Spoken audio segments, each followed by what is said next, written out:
장은 레디비 하라는 것에 대한 이야기입니다. 쉽게 하면 우리가 모든 것들을 있는 그대로 두고 보지를 못하고 자꾸 간섭을 해요. 모든 게 간섭을 합니다. 사람은.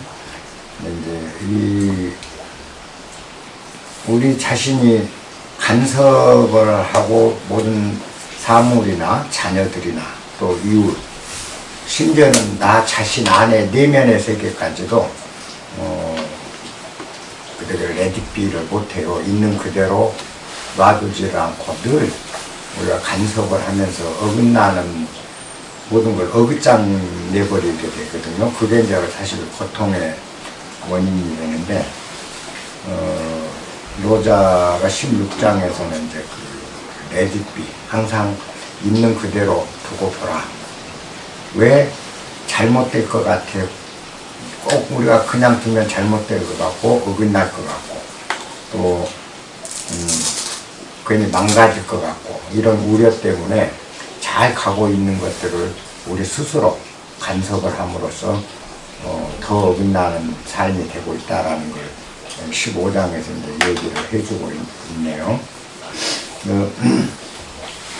보통 우리가 그래요. 지금 여기 이 자리에 머무르지 못하고 여기 이 자리에 머무른다는 거는 쉽게 이야기하면 모든 걸 있는 그대로 인정하고 수용하는 그 마음이 부족하기 때문에 지금 이 자리에 충실할 수가 없거든요. 늘 생각이 달려나가죠. 근데 지금 이 자리에 우리가 충실할 수 있다면 그게 이제 모든 상으로 레디비 할 수 있는 마음도 돼요. 근데 한번 여러분들이 생각을 해봐. 왜 우리는 모든 걸 그냥 두고 보지 못할까? 그냥 두고 보지 못할까? 항상 근심 걱정에 쌓여 있거든요. 자녀들도 그냥 두면 망가져 볼 것 같아. 그러니까 자꾸 자녀들 일에 간섭을 해요. 그리고 나 자신도 게으르면 안 될 것 같아. 그러니까 게으름마저도 단속을 하거든. 또 조금이라도 내가 자존감이 상하면 나는 꼭 병신되는 것 같아. 그러니까 그 자존감 안 상하려고 항상 나 여기 있어 하고 자기를 내세우는 일을 자꾸 하게 되거든요. 그냥 자존감 상하면 상한 대로 그대로 있고 좀 불안하면 불안한 그대로 그 마음 간직하면서 있는 그대로 있어 보면 사실 굉장히 편안한데 그렇지를 못해요. 왜 우리는 모든 사물을 있는 그대로 두고 보지를 못할까요? 그걸 한번 누가 여러분들 좀 생각하신 분들 있으면 얘기를 한번 해봤으면 좋겠어. 왜 사물을 있는 그대로, 무엇 때문에 우리는 있는 그대로 두고 보지 못하는가? 쉽게 두려움 때문에 이제 그렇다라고 얘기할 수가 있는데 더 근원적인 게 있거든.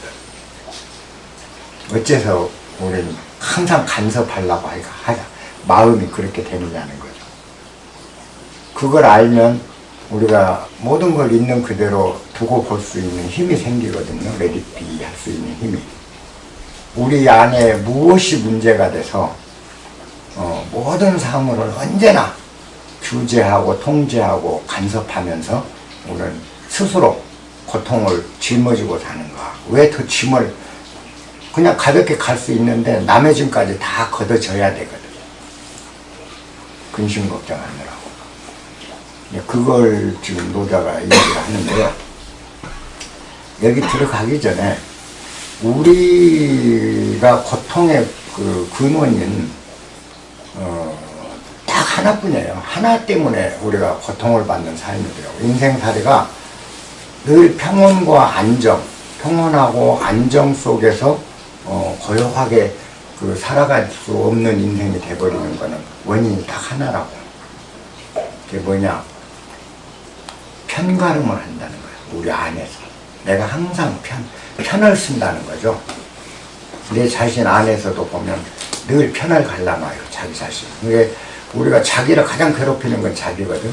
왜 괴롭히냐? 편 때문에 그래. 편가름을 하고 있어요. 그래서 주눅든 건 내 편이 아닌 거야. 자존감과 당당한 건 내 편이야. 당당한 걸 편들고 이건 배척하는 거. 언제나 편해요. 우리는 갈라서요. 그리고 못나면 이거는 못난 거는 내 편이 아니라 잘난 게 내 편이야. 근데 난 잘난 쪽으로만 편을 든다는 거죠. 언제나. 근데 사실은 이제 제가 노자하면서 제3장에서 불상연조에서 얘기를 했죠. 내 안에 부정적이고 내 편이 아닌 것 같고 원수 같고 버려야 될 것 같고 없어져 버리면 좋겠다라고 생각되는 그런 속성들이 사실은 소중한 것인가 빼어나라 이제 했는데 이 진실은 그거예요. 이놈 편도 들지 말고 이놈 잘난 놈 편도 들지 말고 내 안에 못난 놈 편도 들지 말라는 거예요. 원래는 악한 마음 편들지 말고 선한 마음도 편들지 마라. 선악을 똑같이 봐버려라. 선악을. 그러면 문제가 생길 거다라고 이제 전혀 안 생겨요. 그게 부처가 얘기한 중도예요. 부처가 얘기한 중도고 공자가 얘기한 중용이에요. 그리고 노자가 얘기한 도액이에요. 어느 쪽도 편을 안 든 거죠. 기독교에서도 그걸 가르치죠. 선악과로 가르치죠. 우리가 선악과를 따먹고 선을 알게 됨으로써 그죠? 선악과 따먹고 눈이 밝아져서 선을 알게 됐다. 하나님처럼 선을 알게 된 순간 우리는 어떻게 해야 됐죠? 선악과에서 광야로 쫓겨났잖아요. 그리고 그때부터 낙원에서 쫓겨나서 이제 힘들고 땀 흘리며 고통스럽게 살지 않으면 안 되는 삶으로 쫓겨갔다. 성경에서 그걸 가르치거든. 선악과로. 선악과를 따먹었는데 그게 무슨 죄냐는 거죠. 하나님이 왜 선을 알면 안 된다고 내보냈는가요? 이거는 선은 좋은 것.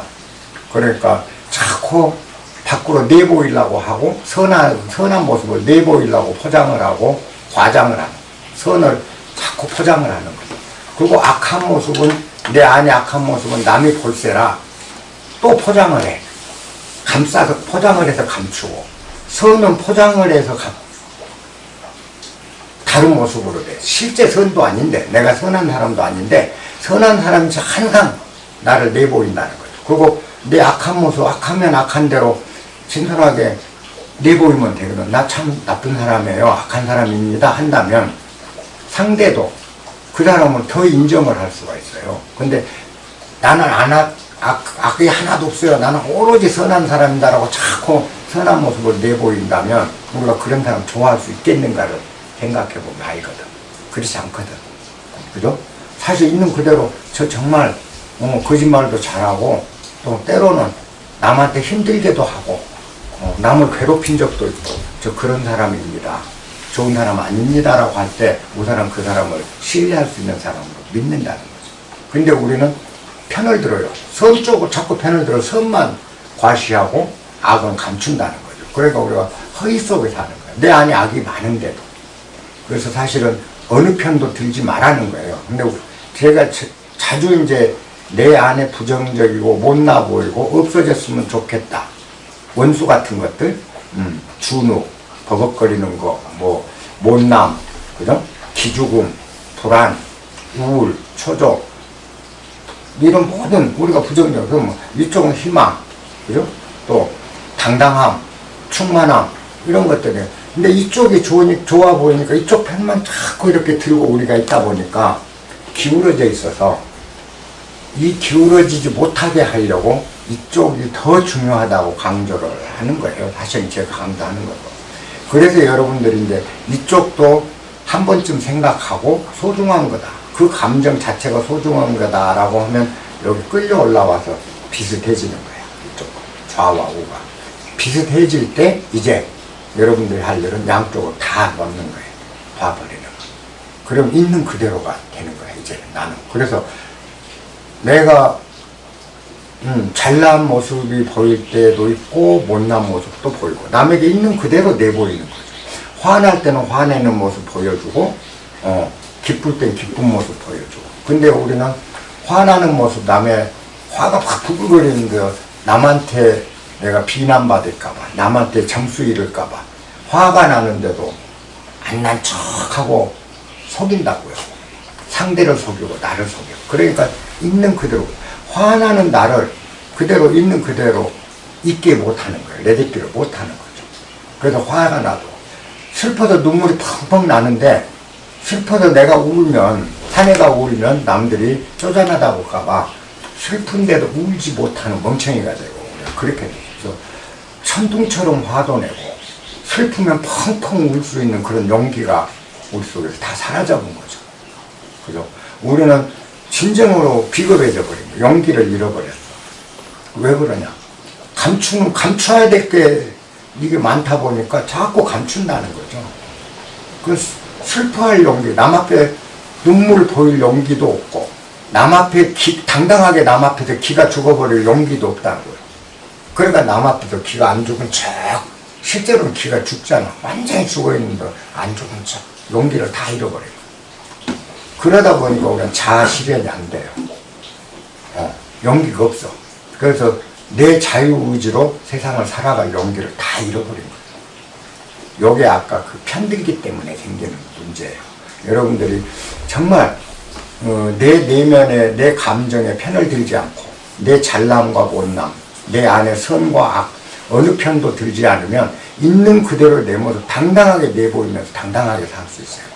그 다음에 그 내 안에서 편가름이 없으면 바깥 사람을 대할 때도 우리 편, 네 편 하질 않는다. 그죠?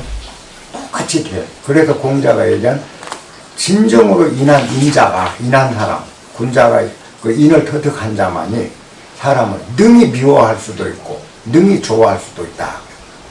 능호인, 능오인이라고 그랬거든요. 뭐냐? 우리는 미운 사람을 미워할 줄도 몰라요. 실제로 겁나 미워, 싫고. 근데 내가 미워하면 내가 쪼잔하고 속 좁은 놈으로 보일까봐 미운데도 상대방을 미워할 줄 몰라요. 속은 밉지. 근데 있는 그대로 못하고 좋은 척 해버린다고. 그리고 뒤에 가서는 욕해. 그죠? 그런 사람이 진정으로 이쪽에 좋은 사람을 좋아할 수 있을 것인가요? 좋아하는 것도 항상 진짜 속마음 깊은 것을 좋아하지를 않고요. 미워하는 것도 그렇고요. 미워할 줄 모르니까 좋아할 줄도 모르니까 우리 삶이 어정쩡한 거예요. 싫은 사람 앞에 저 같은 경우는 요즘은 그래요. 저는 사람들한테 난 당신 참 싫어 이 얘기를 해요. 이게 어떤 점이 싫은가 하는 거 이런 점 때문에 난 참 싫어. 근데 당신이 나빠서 싫은 게 아니고 내 감정이 그래. 사람도 그럴 수도 있고 항상 그 자체가 나쁜 것도 아닌데 내 감정상으로 싫어. 당신 참 싫어. 이렇게 얘기를 하거든. 근데 이렇게 표현을 하고 나면 상대가 믿어줘요. 그리고 고쳐요. 그 다음에 내가 그렇게 표현하기 때문에 그다 풀려버리니까 그 다음에 만날 때는 그런 감정이 없는 거예요. 11대 그것도 싫다고 표현을 하면 두 번째 생각 그 다음에 만날 때 하여튼 찌꺼기 없어. 그러니까 또 친하게 지내요. 그래서 언제나 똑같이 사람을 대할 수 있는 힘이 생기는 건 뭐냐? 우리가 감정을 속이지 않는 거, 편들지 않는 거예요. 자, 남한테 잘해줘야 한다. 이건 좋은 것. 그것도 우리는 잘해줘야 한다 편을 들어요. 남한테 못해주면 이건 나빠. 그러니까 남한테 잘해주지 못하는 건 편을 안 들어 우리가. 이쪽 편을 들고 이쪽은 배척하고. 이렇게 항상 아적 관계로 우리 감정, 우리 안에 이런 거 전부 이렇게 논아놓고 있다고. 대인 관계도 전부 그래요. 그걸 일러서 우리가 이제 잣대라고 그러지. 내 안에 잣대. 이 잣대가 이쪽만 자꾸 재주고, 이쪽은 길게 재주고, 이쪽은 짧게 재주고, 사람도 전부 잣대로 재는 거예요. 그런데 여러분들의 생각해보면, 내가 편들고 있는, 내가 이것이 내 편이라고 생각한 건 순전히 내 개인 생각인 거예요. 그 잣대는 누가 만들었냐면, 지가 만든 거거든요. 보통 사람들의 잣대가 아니고, 나 자신의 잣대라. 근데 잣대는 사람마다 다 달라. 그러다 보니까 내가 이 잣대가 옳다고 딱 쟀는데 상대는 다른 잣대를 갖고 있다고. 그잖아요. 그래서 언제나 사람을 대할 때면 또 내 감정을 대할 때는 잣대를 갖고 편향되면 안 돼. 이쪽을 치우쳐도 안 되고 이쪽을 편을 들어서 안 된다. 이걸 쉽게 얘기하면 편들면 안 된다. 예를 들어서 한 나라를 통치하는 임금이, 왕이 백성을 자기를 따르고 자기를 좋아하는 사람만 딱 편을 든다고 보자고요. 이게 진짜 왕인가요? 전체 국가를 아우르는 왕이 한쪽 편만 든다. 이게 왕이 된다는 거죠. 그죠? 왕은, 뭐죠? 통치자는 싫은 백성도 내 백성이야. 나를 좋아하는 백성도 내 백성이다. 다 끌어안는 것이 진정한 성군이지, 지 좋아하고 충성하는 사람만 내 백성이라고 따뜻거리고 나머지는 박대리를 한다면 그게 왕이 아니라 조직폭력만 못한 거예요. 이게. 그랬잖아요. 우리가 왕이라고 보자고요. 우리 내면에 나를 다스리는 왕이야. 내 마음을 다스리는 왕이 내 안에 있는 감정이, 그죠? 주눅이란 감정. 잘난 사람 만나고 돈 많은 사람 만나면, 나보다 잘난 사람 만나면 주눅 든 거 너무나 당연하잖아요. 그잖아. 근데 그게 못마땅한 거야, 주눅 든 걸. 그 요새끼는 배척을 해. 그거 당당한 건 좋아. 그러니까 당당한 놈 편만 들어.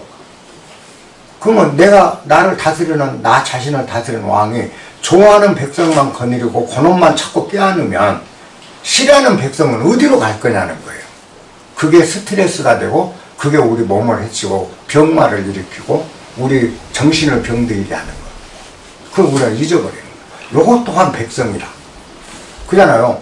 당당한 사람 만나면 기죽는 이건 내가 아니냐는 거지. 이것도 나고, 또 나보다 못난 사람 앞에 가면 목에 힘 빡 주는 것도 나고, 요놈도 나고 요놈도 나야.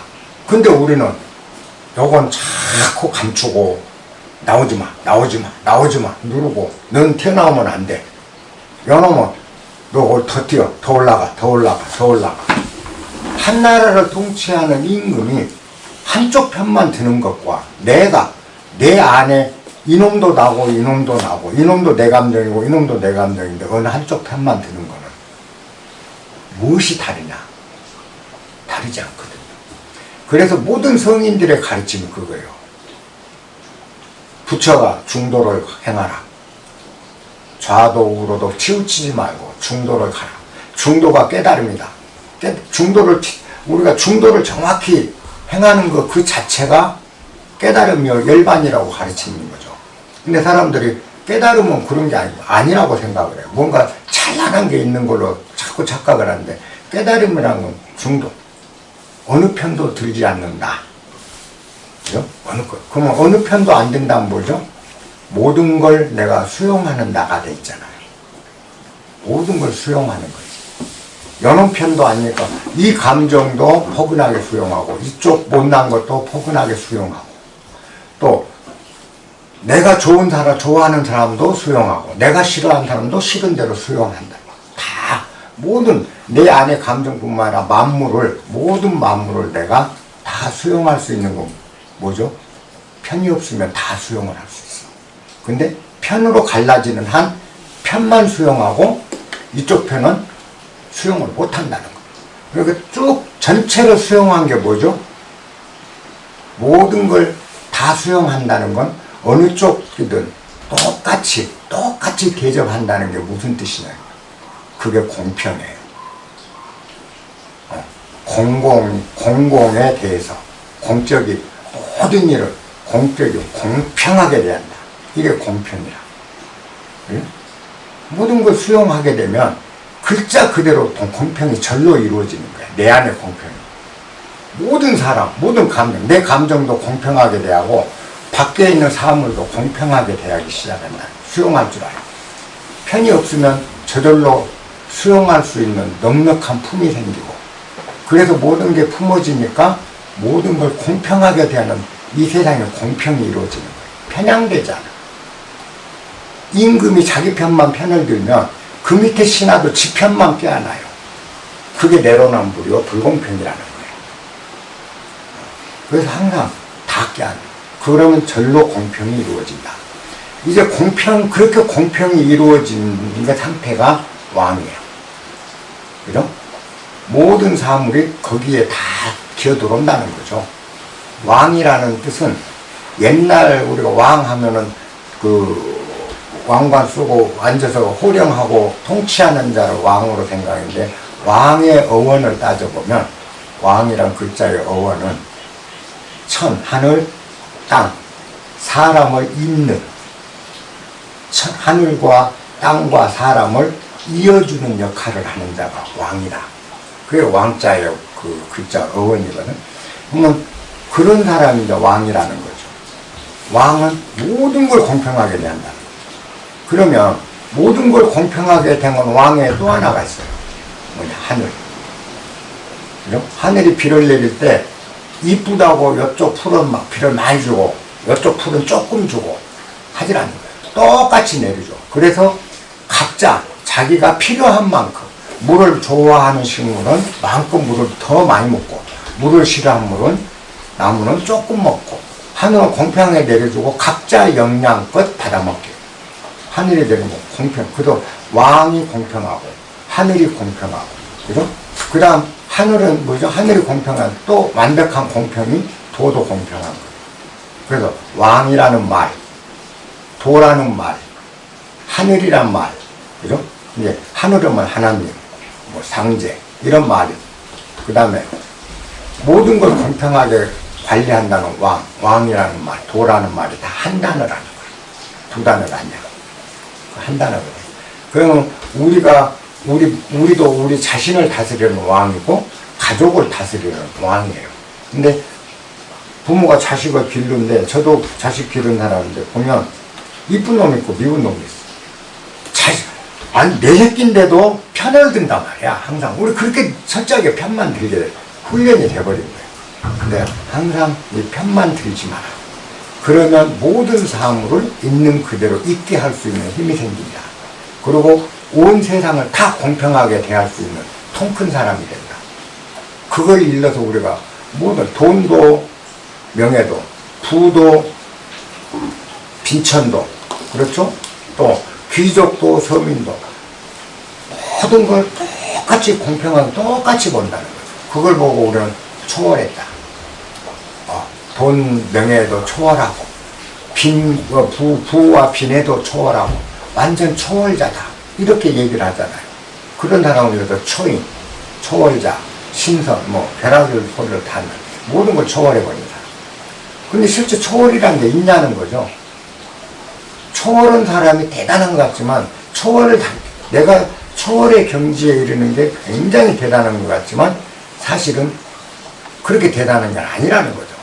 내 안에서 편들기를 조금씩 편 안 들기 훈련을 하는 거예요. 조금씩. 그래서 어느 순간에 편을 안 들기 딱 내 안에 감정도 편을 안 들고 세상도 편이 없어지고 잣대질 안 하는 거예요. 그렇게 됐을 때 점점 모든 걸 담담하게 보고 똑같이 본다는 거죠. 가난한 사람을 볼 때도 똑같이, 부자를 봐도 똑같이, 권력자를 봐도 똑같이, 그죠? 서민을 봐도 똑같이, 한결같이 똑같이 대한다. 요게 뭐냐, 하늘이 이 나무나 저 나무나 똑같이 보고 비를 내리는 이치다. 그런 걸 우리는 초월했다, 깨달았다, 또 도를 얻었다. 보통 그렇게 표현을 할 뿐이에요. 실제 어려운 게 아닙니다. 우리가 조금씩만 연습하면 편들지 않는 거. 그런 편이 들어질 때 내가 또 편을 드네. 한 번만 되새기고 말아요. 그러고 편 들면 돼. 그렇게 편 들면 살아. 그래도 내가 또 편 들었구나. 이렇게 문득 자기한테 내가 또 편 들었다는 말을 들려주면 어느 순간인가 편 안 드는 힘이 조금씩 자라요. 조금씩 자라. 이렇게 자라서 내가 드디어 완전한 모든 것을 공평해야 되는 하나님이 되는 거예요. 그걸 일러서 기독교에서 하나님과 내 안에 하나님이 하나님 안에 내가 나와 하나님이 하나됨이다 라는 게 그 이야기거든요. 공평해지면 아까 그랬잖아.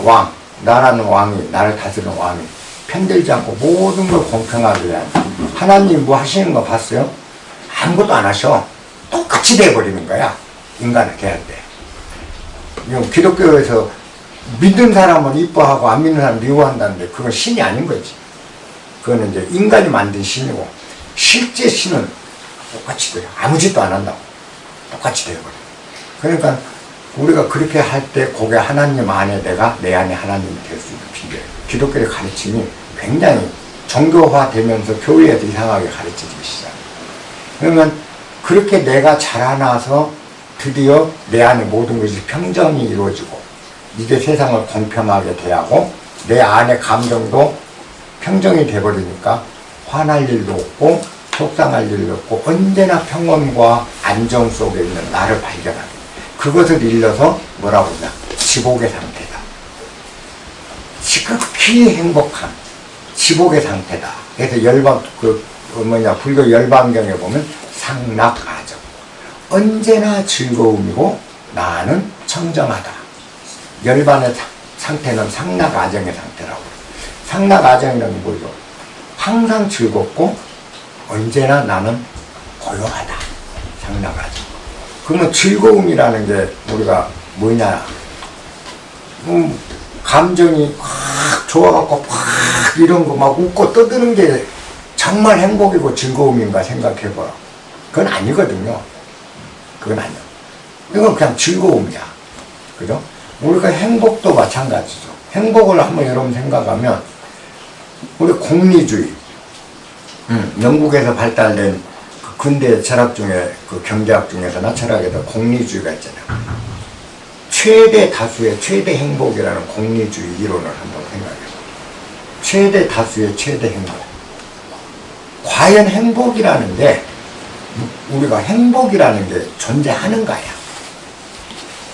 내가 생각하는 행복과 이 친구가 생각하는 행복, 선생님이 생각하는 행복이 같은 건가를 보라고. 정말 같은 걸까요? 뭐가 행복이라는 거지? 뭐가 행복? 따져보면 기분 좋은 게 행복이다. 기분 좋은 거 그게 과연 행복인가 따져. 기분 좋은 건 좋아. 기분 좋은 건 기분 좋은 거야. 근데 그게 행복이냐? 아니거든. 행복이 정말 어디 있냐는 거죠. 이 행복이란 용어를 기독교에서도 불교에서도 행복이란 용어를 한마디로 정의한 게 뭐냐? 평온과 안정. 항상 평온하면서 늘 안정돼 있습니다. 그래서 어떤 상황이 와도 흔들리지 않아. 그리고 항상 평온해.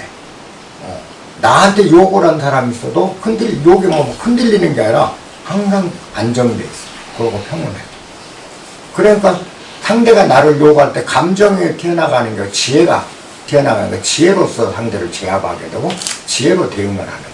내가 항상 안정돼 있어. 이것을 일러서 지복의 경지다. 지복의 상태다. 그렇게 얘기를 하거든요. 진정한 행복이란 건 안정 속에 평온이 꾸준히 이어지는 거. 우리도 근데 그런 상태가 과연 가능하냐 있냐라는 거는 여러분들이 생각해봐요. 우리도 항상 평온을 경험해요. 여러분도 다 경험했잖아요. 잠시지만 평온할 때가 아무 주변에 뭐 걸거침 없이 평온해. 좋아. 그래 그때는 막 다 좋아. 그러니까 자식이 조금 잘못해도 괜찮아. 그럴 수 잘못할 수도 있지. 평온하게. 마누라가 조금 바가지를 긁어도 그럴 수도 있어. 마누라 좀 잘못해도 어깨 따뜻하고 감싸주고 그럴 수도 있어. 괜찮아. 평온할 때 그잖아요. 내가 평안할 때. 근데 내 안이 평온치 못할 때는 어떠죠? 아이가 요만큼만 잘못, 이 새끼 탁 마누라가 이만큼만 잘못했는데 이게 눈부터 흘리면서 대한다고. 내 평온이 깨지면 그 순간 무서운 사람이 돼버려요. 그잖아, 우리. 그래서 우리가 넓은 마음, 한같이 넓은 마음 어디서 오냐? 평온에서밖에 안 와요. 내가 평온하면 그 자체가 이미 마음이 바다처럼 넓어져 버린 상태가 돼. 이게 마음을 넓히려고 여러분들이 애쓰면 애쓸수록 마음은 좁아져요. 넓혀질 수가 없어. 왜? 내가 어려서 젊어서 마음을 넓게 쓰자고 스님들 연구를 하는 것처럼 나한테 들려준다. 바다 같은 마음으로 살자, 바다 같은 마음 살자고 막 마음을 큰 마음으로 살라고, 크게 하려고 주문을 해야 돼. 주문을. 연구를 하듯이 주문을 하면서 마음 넓게 살라고 해봤다고. 어떤 상태에서는 조금 화가 나는데도 참는 것이 사실은 마음이 넓어진 게 아니고 마음 넓어야 돼 하고 누르고 있는 거지. 그럼 되는 것 같아. 그럼 조금 하다 보면. 근데 잘 되는 것 같다고도 어느 한순간에 확 뒤집어지면 바늘 끝 하나 들어갈 구멍이 없이 마음이 좁아져 있더라고요. 절대 안 넓어지더라고요. 일생을 뛰어봐도. 그 마음은 안. 근데 여기 이제 시골에 내려와서 지내면 어느 날 내가 이제 편이 문제였구나. 내 안에 편드는 거. 잣대. 내가 갖고 있는 내 잣대로 세상을 지는 게 문제였구나 해서 잣대를 점점 없애는 연습을 한 거죠. 잣대질 안 하는 연. 좀 못마땅해도 내가 또 잣대 들이대고 있네. 내가 또 편드네. 이러면서 지내다 보니까 점점 잣대질을 적게 하게 되더니 얼마 후에 나도 모르게 잣대가 내 안에서 작동이 안 되더라고요. 안 되니까 평온해요. 그러다 보니까 이제 이해 못할 일이 없고, 수용 못할 일이 없더라는 거죠. 이렇게 되니까, 내가 그렇게 일생을 넓은 마음을 하려고 발광으로 연불하듯이 노력을 했는데 안 되던 마음이 그냥 넓어져 있는 거야. 아이, 미쳐, 간단하네. 마음은 넓히는 게 아니고, 평온하기만 하면 저절로 넓어진 게 마음인데, 나는 그 도리를 모르고 이랬구나. 그러면 그 평온을 확보하는 방법은 뭐냐? 잣대질 안 한다. 편을 안 된다. 요거는 가끔 한 번씩 자기가 잣대질 할 때마다 또 누군가 편을 들 때마다 내가 또 편들었네. 이렇게 한번 자기 자신에게 들려주는 것만으로 이게 힘이 자라요. 그렇게 해서 내가 완전히 평온에 이르면 그게 이제 그 기독교에서는 하늘나라가 내 안에서 이루어지는 거예요. 그래서 예수가 그 얘기를 하죠. 우리 노자하고 똑같은 소리를 합니다. 제자들 다 모아놓고 하늘나라를 무엇에 비유할 거라고 얘기를 하는 게 고민스러운 거야. 제자들한테 하늘나라에 이르는 길을 알려줘야 되겠는데 마태복음에 나와. 얘도 저것들이 알아들을 수 있을까 싶으니까 뭔가 비유를 해서 해주고 싶구나. 그래서 이제 얘기를 하는 거죠. 하늘나라를 무엇에 비유할꼬? 그래 놓고 나서 귀 있는 자는 들으라. 들을 수 있는 자는 들으라. 그리고 내가 한 말을 받아먹을 사람은 받아먹어라. 이제 이렇게 귀 있는 자는 들으라. 하늘나라를 무엇으로 비유할꼬 한 다음에 귀 있는 자는 들으라. 그렇고 하늘나라는 겨자씨와 같으니 그랬습니다. 겨자씨는 뭐죠? 너무 작고 눈에도 안 보이는 작고 미미하고 볼품없는 거예요. 겨자씨와 같다. 겨자씨와 같다. 근데 이 겨자씨를 땅에 심으면 어느 나무보다 어느 풀보다 커다란 나무가 되어 그늘을 만들고 그 아래 사람이 쉴 수 있도록 거대한 나무로 변한다. 근데 이 심을 그렇게 거대한 나무가 되는데 정작 깨고 자고 먹고 하는 사이에 무럭무럭 자라서 큰 그늘이 된다 그랬거든. 먹고 마시고 자고 깨고 하는 사이에 그 계단나무가 무럭무럭 자라서 무성한 그늘을 만들 정도로 크는데 그 나무가 어찌 자라는지 그 자라는 게 어찌된 연유인지 알지 못한다 사람은. 근데 우리가 알지 못한 새에 먹고 자고 그죠? 또 잠에 깨고 하는 사이에 자라서 무성한 거대한 그늘이 만들어진다. 겨자씨가 그랬어요. 모르는 사이에 자란다. 요걸로 천국을 비유했잖아요. 그러면 천국에 이르는 길을 비유한 거죠. 내 안에 작은 겨자씨를 키우라는 겁니다. 아까 잣대질 안 하는 이거를 또 잣대질했네. 또 내가 누구 편들었네. 난 자꾸 이렇게 편향되게 편들기를 하고 있네. 라고 자기한테 들려주기만 하면서 이 겨자씨를 그잖아요. 이 겨자씨를 가만히 내 안에 심어놓고 그렇게 가끔 나한테 들려주면 먹고 자고 깨고 하는 사이에 어찌 되는지 모르게 커져서 무성한 나무가 되더라. 마태복음이 가르치는 게 지금 완벽한 진리에 이르는 길을 가르쳐요. 그 겨자씨의 비유를 교회 가서는 얘기를 교회 사람들이 이거 알지를 못하는 거야. 왜 그 얘기를 하는지. 그렇게 내 안에 평정이 이루어지면서 아까 편들기가 사라진다. 이 편들지 않은 마음, 맨날 편드는 내가 편 안 들게 해야 되겠다라는 이 겨자 같은 마음을 한번 먹고 내가 문득 한 번씩만 또 편들었구나라고 들려주면 나도 모르는 새에 이놈이 무럭무럭 자라서 거대한 나목처럼 이걸 얘기하는 거예요. 그 다음에 그러고 나서 예수가 뭐라고 얘기를 하냐. 씨 뿌리는 농부 비유로 바로 얘기를 해요. 농부가 씨를 뿌리는데 어떤 씨앗은 길에 떨어지고 어떤 씨앗은 가시덤 풀에 떨어지고 어떤 씨앗은 바위에 떨어지고 어떤 씨앗은 기름진 땅에 옥토에 떨어졌느니라. 이렇게 얘기해요. 그러면 이것에 이제 떨어졌다 하는 겁니다. 길에 떨어졌다라는 건 뭐냐. 내가 이처럼 얘기하는 말이에요. 내 안에 편들게 하지 마라. 요거를 한 번씩 가끔 되새겨보라. 이 말을 듣고 길에 떨어졌다는 거는 아까 겨자씨 비유 뒤끝인데 그 진리의 말씀, 그 진리에 이르는 길을 가르쳐 주는데 길에 떨어진 씨앗이라는 건 뭐냐. 길에서 듣고 길에서 있는 자를 얘기해요. 듣고 그냥 잊어버린 사람이에요. 그걸 듣고 잊어버리는 거예요. 더 이상 노력할 생각도 않고 그런가 보다 하고 관심이 없어. 이게 길에 떨어진 씨앗인 거예요. 싹이 안 납니다. 두 번째 가시덤 풀에 떨어진 씨앗은 어떤 걸 상징하냐. 기독교에서 가시덤 풀에 떨어졌다는 거는 말도 안 되는 소리 하고 있네. 그러고 배척해버리는 거예요. 그래 이게 가시덤 풀. 역시 열매를 못 맺습니다. 그 다음에 바위에 떨어졌다. 그러면 맞아. 참 좋은 말이야. 그래? 좋은 말이야. 일단은 받아들였는데 연습을 안 하는 사람이에요. 그게 바위에 떨어져. 뿌리를 못 내려요.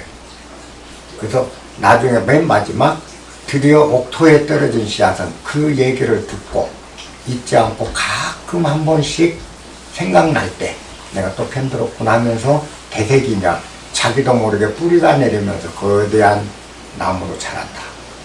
그래서 이제 어느 때 추수 때가 되면 드디어 추수 때가 되면 이제 농부는 와서 10배의 수확을 한다. 그랬잖아요. 10배의 수확. 우리 그렇게 수확하는 거예요. 기독교 가르침이 우리로 하여금 무엇을 키우고 무엇을 가지고 가게 할 거냐. 그래서 아까 우리는 늘 좋은 쪽으로만 편향되어 있고 똑똑한 쪽으로만 편들고 있는데 우리 안에 못난 것들. 이것도 소중하다. 겨자씨같이 보잘품 없다고 생각했던 것도 소중하다는 생각 한 생각만 일으켜서 이 겨자씨를 키우면 요것과 요거 편이 내 안에서 사라지게 된다. 내 안에서 편이 사라지면 바깥을 대하는 것도 편향되지 않게 돼서 하늘처럼 공평한 초인이 된다. 이 가르침이야. 그게 하늘나라에 이르는 길, 예수의 가르침. 요걸 어느 노자에서 한번 느껴보십시다. 그 도리를. 제가 읽으면서 할게요. 16장 치허극 수정독 그랬습니다.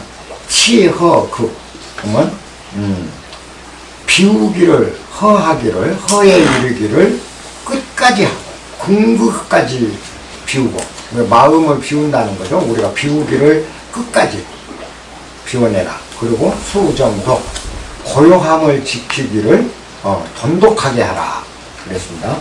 치허극 수정도 굉장히 이게 중요한 말이 됩니다. 허라는 건 나를 비운다 라는 뜻이고 허에 이르라. 나를 비우라. 완전히 비우라. 그걸 어디까지 비우냐. 완전히 비우라.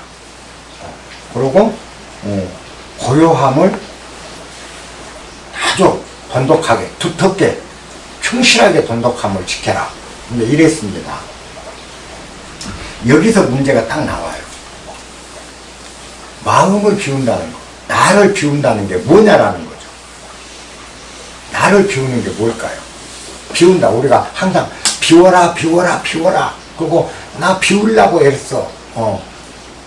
비우려고 해. 그래서 여러분들이 많이 또 세상을 살면서 우리 어르신과 전화 연배가 요래 되면 마음 비운 연습들도 해. 스스로 마음 비우고 살다 보면 마음을 비워야지 생각을 하잖아요. 우리 모두가 살면서. 그냥 마음을 비운다고 비워졌던가야. 근데 비우라 이거야. 마음을 비운다는 게 뭐냐라는 거죠. 마음을 비운 게 뭐냐. 어떤 상태, 어떤 짓거리를 하는 거 우리는 마음 비운다고 하냐는 거예요. 무엇 하는 거예요? 뭔 짓을 해야 마음을 비운다는 상태가 되냐는 거지. 마음 비우는 게 뭘까? 비운다라는 거. 이 치허크. 완전히 마음을 비운다는 거. 아무 생각 안 는 거, 다 내려놓는 거, 다 내려지냐는 거. 마음이라는 게 비워지냐는 거지. 그 다음에 두 번째, 수정도. 그러니까 우리가 이 어느 책이든 보면 마음을 끝까지 완벽하게 비우고 고요함을 지극하게 유지하라. 치허구 수정도. 이거 다, 세설서 보면 다 글이 써놨을 거예요. 그래라. 참, 얘기는 좋은 말 같아. 근데, 정말 마음이 허공처럼 완벽하게 비워지는 수가 있느냐? 두 번째, 정말 그렇게 고요가 항상 유지될 수 있느냐? 이 문제가 되잖아요. 근데, 아무리 좋은 말인들 들으면 뭐하고, 그걸 노자를 읽으면 뭐하냐는 거죠. 안 되는 거예요. 그건 왜 그러냐. 우리가 언어를 잘못 이해를 섞고 있기 때문에 그래요. 마음을 비운다. 꼭 비울 뭔가가 있는 것 같아. 마음을 비운다. 근데 우리 안에 비울 게 있나요? 마음이라는 게 무슨 들었다 놨다 하는 물건이요. 용량이 있는 것도 아니고 부피가 있는 것도 아니고 형체가 있는 것도 아니고 무게가 있는 것도 아니야. 내리고 올릴 수 있는 상태가 아니야. 마음을 비운다라. 그러잖아요. 욕망을 내린다. 욕망을 없앤다. 욕심을 비운다. 그게 마음 비움이다. 욕심이라는 게 이렇게 내릴 수 있고 들 수 있는 물건인가라는 문제죠. 그게 아무리 해도 안 되는 거예요. 항상 알지. 욕망을 버려야 된다고 버려. 그거 버렸으면 다시는 안 일하는데 내분에 조금 후에 또 욕심이라는 게 또 나오잖아. 그럼 또 내려. 또 나와. 또 내려. 욕망이라는 게 내린다고 내려지는 거냐는 거죠. 내 안에서 언제나 나오는 게 욕망인데. 근데 우리는 욕망을 내리는 걸 마음 비운다라고 생각하고 마음의 어떤 생각이나 이걸 다 놔버리는 걸 마음 비운다고 하는데 그 자리에서 딱 비워진 것 같아. 또 나오잖아. 그럼 왜 이딴 소리를 하냐는 거죠. 왜 스님들이 비우시오, 고요하시오, 고요하라, 마음 비워라. 목사들이 왜 고요해라, 마음 비워. 노자까지도 이제 고요해라, 마음. 사람마다 다 그래. 이게 문제는 거죠. 가르친다고 가르치면서. 근데 마음을 비운다라는 상태는 진정한 마음을 비운다라는 뜻은 무엇이냐? 어느 쪽도 편들지 않는 게 마음 비움이에요. 그 순간 난 다 내려진 거예요. 편을 안 드는 게 봐봐. 좋은 거 싫은 거 그죠?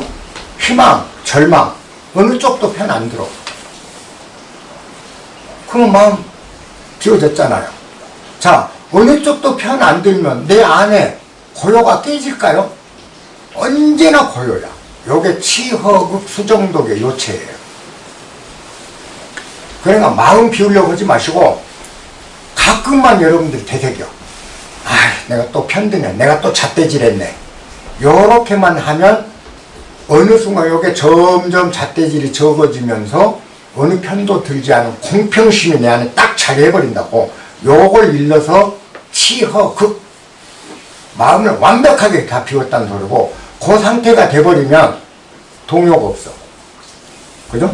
뭐 누군가가 웃기면 하하고 웃고 누군가 날 때리면 화내고 있는 그대로 내 마음은 동요 없이 있는 그대로 반응하고 있는 그대로 행동하면서 아무 동요 없이 삶을 살아간다. 자유의지를 실현하는 요게 치허극 수정독이라는 의미예요. 근데 우리는 그걸 모르고 이 간단한 한 번씩만 되새기면 겨자씨 자라듯이 자라는 이 마음의 속성을 우리는 놓치고 꼭 뭔가 비우려고 하다 그러면서 일생을 비워. 그러니까 절간에서 스님네들 50년 60년을 수행하고 참선하고 비우고 내리고 별짓을 다 하는데도 진리에 이르지를 못하는 거죠. 다 망상 떨고 있는 명상한답시고 참선한답시고 망상하는. 그리고 그렇게 살다 보면 나중에 후회밖에 안 남아. 그러다 보니까 이제 아닌데 자기가 깨닫지도 못하고 아니야. 근데 이제 와선남도 그 지경까지 됐는데 늙어서 노수니까지 됐는데도 안 오는데 창피하니까 안 왔던 소리보다 마치 깨달은 것처럼 뭐라고 얘기하냐. 횡설수설해요. 마음 비우면 열반의 경지가 어떠고 저쩌고. 열반의 경지는 없어요. 제가 단언합니다. 열반의 경지란 건 아까 그거밖에 그게 전체입니다. 어느 쪽도 편한데. 자, 수정도 치허구. 요거 기억 꼭 하시는 게 그거예요. 요게 내가 거짓말 같으면 여러분들의 경전을 또 인용해서 얘기를 할게요. 불교 경전에 보면 부처님이 깨달음을 얻은 때야. 그 성도는 도를 이뤘다라는데 깨달음을 이루는 과정을 기록해 놓은 게 경전마다 많아요. 뭐 불교 성전에도 있고 아함경에도 있고 다 여러 군데 나와. 부처님이 깨달음을 이루기까지. 어려서 왕의 자식으로 태어났다. 왕자로 태어나서 굉장히 호화롭게 살았다. 그런데 9살 때 곤농일이 돼서 왕인 아버지 수도다나 왕이 그 농민들 들파는 밭에 가서 쟁기질을 하면서 그 곤농일 행사를 하는데 왕자인데 다들 시종도까지 이제 그 곤농일 행사를 하고 밭갈이를 하고 해야 되니까 왕자 혼자 이렇게 할 일이 없으니까 이제 떨어져 있었다. 그리고 혼자 할 일도 없고 그러니까 나무꾼들에 가만히 앉아서 있는데 나무꾼들에 앉아있다가 명상 상태에 빠졌다. 그래서 명상에서 깨어나니까 너무나 행복했다. 그러고 나서 10몇 살 돼서 카필라 성 사대문을 한번 순행해서 나가는데 처음에 만난 게 죽은 시체, 병든 노인, 그것도 수행하는 사문, 요런 몇 가지를 만나고 그때 자극을 받아서 수행길에 나섰다. 요게 이제 부처 얘기야. 수행길에 나서서 제일 처음에 그때 당시 인도 땅에서 가장 궁극의 경지까지 깨달았다고 하는 두 선인을 찾아간다. 스승으로 모시게. 그 선인들 밑에서 부처님이 수행을 하면서 지도를 받으면 수행해서 드디어 비비상천까지 경지에까지 올라갔다. 거기까지 올라가니까 이제 그 선인들도 못 간 경지까지 이제 부처는 올라가니까 그 선인들이 이제 당신은 최고 경지까지 가버렸으니 우리와 함께 여기서 제자를 기르고 제자를 양성합시다 하고 제안을 하니까 부처가 자기는 아직도 아니다. 비비상천까지 이르러도 이건 아니다라고 생각해서 거절하고 더 수행할 게 남았다고 해서 나와서 이제는 스승이 없어. 그러니까 이제 고행을 한 거예요. 자기 고행을 하면서 수행을 했다. 그러니까 불교에 나온 얘기잖아요. 그래서 수행을 하는데 자, 욕망이랑 아까 저게 욕심을 내리기 위해서 부처가 무슨 짓을 했는가를 보라고요. 욕심을 버리고 자기를 비우기 위해서 별짓을 해도 안 되는 거야. 비비상천까지 선정산매 속에서 이르렀는데도 욕망은 계속 나오고 편들기는 계속 나오고 자기 안에 권해는 계속 있는 거죠. 안 돼. 그러니까 이제 인도 요가법을 자기 몸에 고통을 줌으로써 정신적 욕망을 배제한다는 요가 수행법 그대로 해서 요가 사람들 까시고 바늘방석에 앉아서 힘든 거, 이 몸이 아프니까 머릿속에 욕심 체를 틈이 없는 거예요. 그래서 부처가 이제 요가 수행하면 고행을 하잖아요. 온갖 고행을 다 해. 바늘방석, 석탄 깔아놓고 석탄 위에 앉는 거 별짓을 다 하면서 욕망을 내리고 마음을 내리려고 내일도 훈련을 하는 거야. 안 돼. 안 되는 거야. 그래서 나중에는 어느 정도까지 갔냐. 하루에 쌀 한 톨 먹고 자기 몸을 학대라는 거야. 쌀 한 톨로 식량을 하면서 고행을 하다 보니까 그 경전에 그대로 써진 대로 제가 읽으면 그래. 배를 만지면 등뼈가 만져지고 등을 만지면 배가죽이 만져진다. 그래서 우리가 그 부처 열반상 성도할 때 그 고행상 이거 보면 갈비뼈가 엄청 나타났잖아요. 그러다 보니까 이제는 죽는 거야. 깨달음은커녕 욕망이 내려지고 마음이 내려지고 아까 허해지기는커녕 깨달음에 이르러 보지도 못하고 죽게 생겼는 거야. 이러다가 이제 죽는 거야. 그 지경 되니까 죽기 일보 전까지 갔잖아요. 부처가 생각해보는 거야. 이제 죽기밖에 없어. 깨닫지도 못하고 죽게 되는 거예요. 그러니까 부처님이 내가 뭔가가 잘못됐다. 이거 내가 하고 있는 짓거리가 뭔가가 잘못됐나. 그래서 다시 이제 그 고행을 그만두고 이렇게 나오니까 그 양 기르는 여자애가 양 젖을 우유를 짠 걸 한 사발을 그 보시를 하니까 부처님이 그 양 우유를 마셨어. 마시니까 같이 고행하던 동료들이 저 새끼 이제 포기하고 파괴승됐다 라고 배척을 했다. 부처님 이제 그걸 마시고 나서 기운이 좀 돌아오니까 미란자 강에 가서 몸을 씻었다. 몸 목욕 다 하고 깨끗하게 좀 음식 먹고 씻고 그러니까 마음이 이제 편안한 거잖아. 그러고 나서 편안한 마음으로 그냥 아무 생각 없이 편안한 마음으로 사라상수의 아래 앉아서 명상에 들었다. 그렇다 새벽 별이 뜰 무렵 초롱초롱한 새벽 별을 보다가 모든 진리를 다 깨었다. 그래서 그날로 부처가 됐다. 모든 걸 다 알았다는 거죠. 근데 거기서 이제 사라상수 아래서 선정에 들었다가 별이 뜨는 새벽, 별이 초롱초롱한 새벽에 선정에서 깨어났는데 너무나 행복하고 너무나 지복한 상태, 마음이 온통 완전히 평온에 이르는 그 상태에 이르는 거예요. 그 상태가 오자 부처가 뭐라고 해요? 경전에 써진 대로 하면 부처가 그때 그런 상태가 이르자 내가 이 행복감을 언젠가 맛본 적이 있는데 언제였더라? 라고 돌이켜보니 9살 때 권농일날 자기가 혼자 그 나무그늘에 앉아서 자기도 모르게 깜빡 명상에 빠졌다가 깨어났을 때 그 행복을 맛봤더라. 맛봤다는 생각이 났다.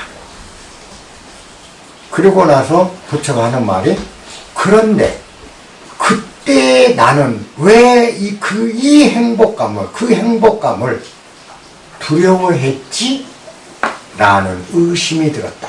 의문이 생겼다. 지금의 이 행복감과 그때 이미 행복감이 똑같은데 그때 왜 행복감을 나는 두려워했던가. 요게 이제 성도 이야기가 거기서 끝나요. 한 대목이 부처 성도까지. 거기서 우리가 이제 가르친 게 뭐냐면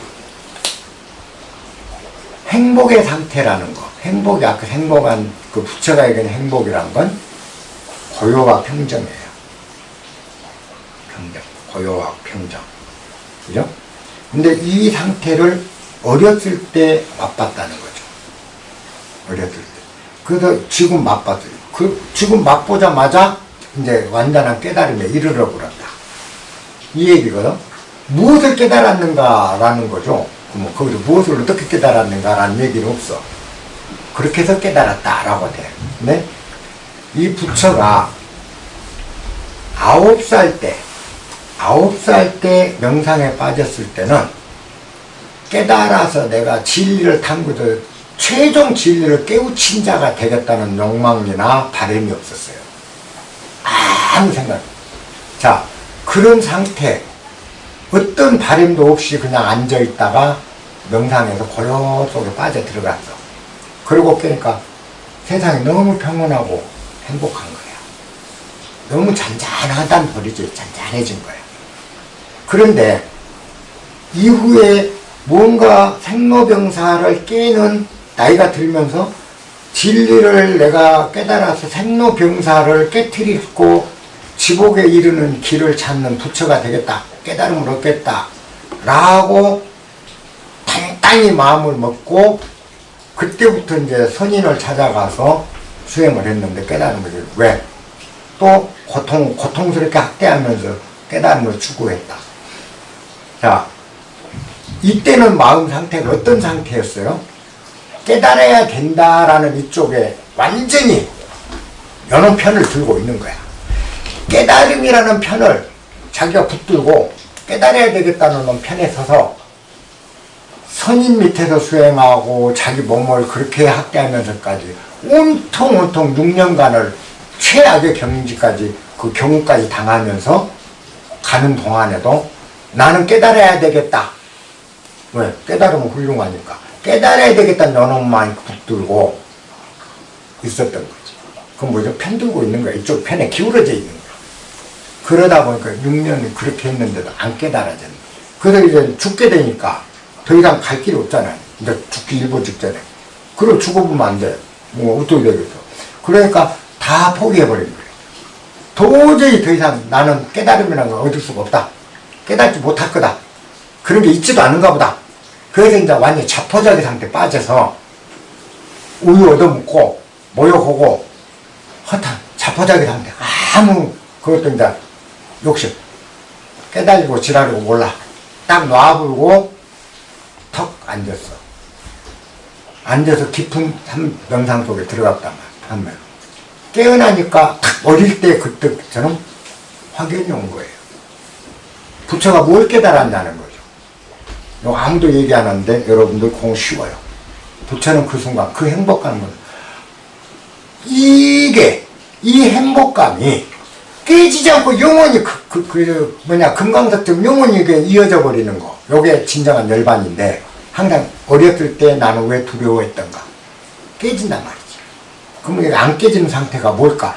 내가 이 행복감을 맛본 이렇게 행복해진 이 상태에 이르게 된 게 나를 이렇게 이르게 한 게 뭐냐? 별빛을 보면서 뭐냐를 생각하니까 요놈 놔버렸다는 거지. 폭이 자포자기에 빠져버려서 놓고 싶어서 놓은 게 아니고 자포자기에 빠져서 내렸지만 어느 편도 안 드는 자연 상태에 딱 빠져서 있었더니 그 행복 상태가 도래해버린 거야. 그러니까 부처가 뭐냐? 이거였다. 중도였구나. 좌우를 돕는 거. 내가 드디어 이제 진리를 이루는 길을 발견했다. 완벽하게 진리에 이루는 길을 발견했다. 편들지 않는다. 어느 편도. 그러면 내 안은 온통 평온일 뿐이다. 이렇게 쉬운 거를 왜 그렇게 나는 6년간을 그 고생을 했는가? 부처가 느낀 게 그거였습니다. 네. 그러게 우리가 편들지 않는 거예요. 근데 제가 왜 이 얘기를 하냐? 제가 이 평온이 안 와. 그래서 정말이지 마음의 평온을 찾고 싶었어요.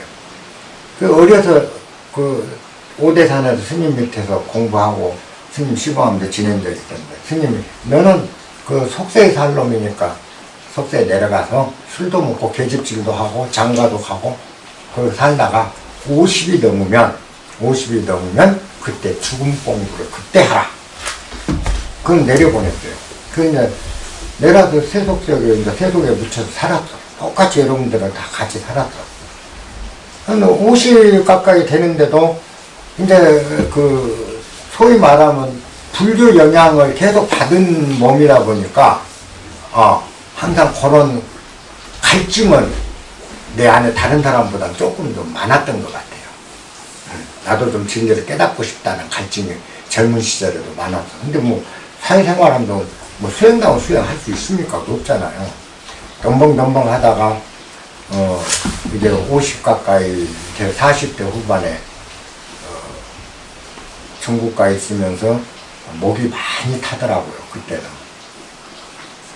정말이지, 이 평온, 그리고 어떤 것에도 깨지지 않는 그런 게 있다는 게 그게 뭘까 하는 그 목마름. 그리고 나 자신의 삶을 돌아보면 항상 뒤집어지고 맨날 이런 삶이니까 정말 그런 게 없이 평온하고 고요한 삶을 없을까, 그런 경지라는 게 얻어질 수 없을까 해서 이제 목이 타니까 배낭 하나 짊어지고 그때부터 이제 그 선지식들을 찾아서 세계를 뛰기 시작했어요.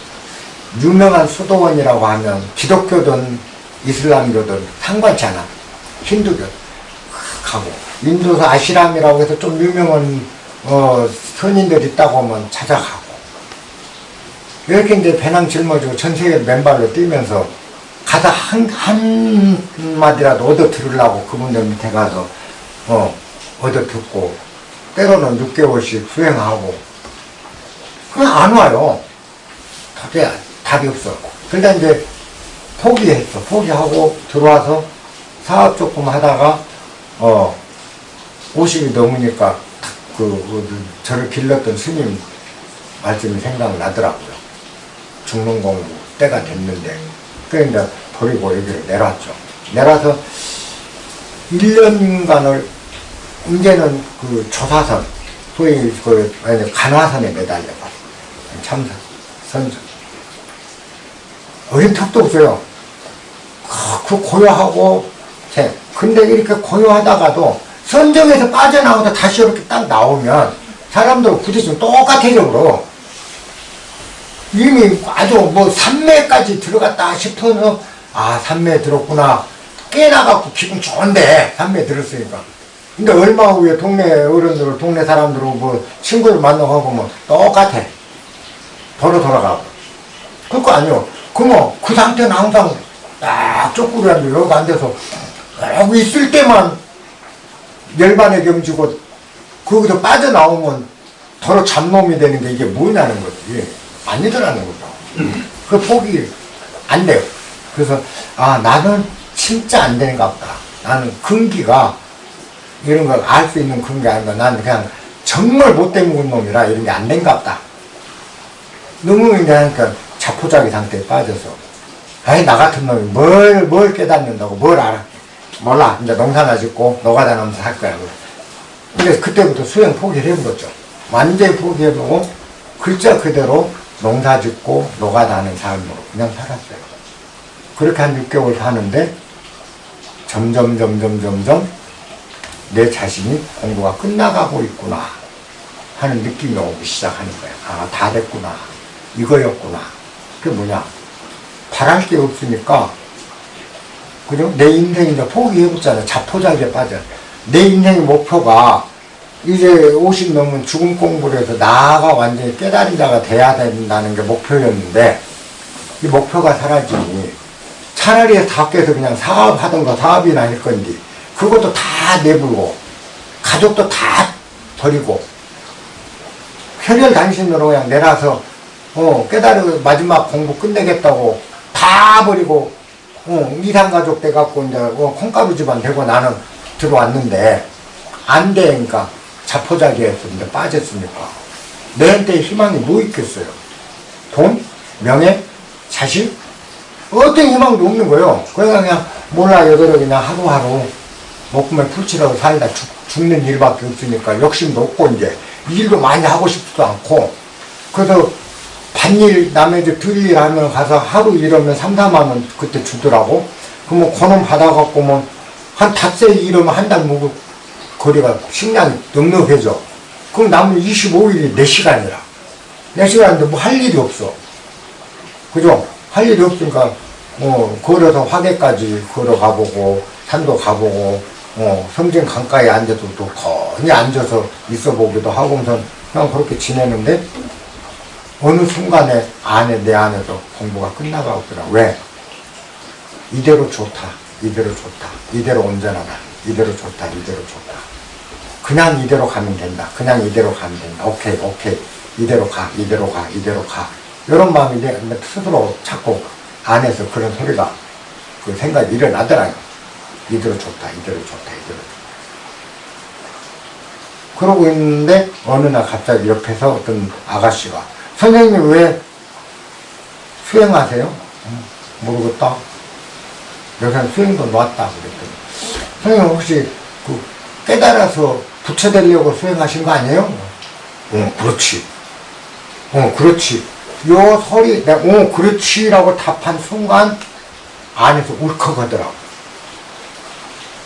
내가 다 놨다고 한 놈이 놓기는커녕 깨달아서 위대한 자가 되고자 하는 더 큰 욕심 하나를 붙들고 여기까지 왔던 내 모습, 참 추접스럽고 이 구제불능인 내 모습이 보이는 거죠. 울컥하는데 이 기집애가 또 한단 소리가 이대로 온전한데, 이 얘기를 맨날 들은 거죠. 근데 그 얘기를 딱 듣는 순간 무릎이 딱 쳐져버린 거예요.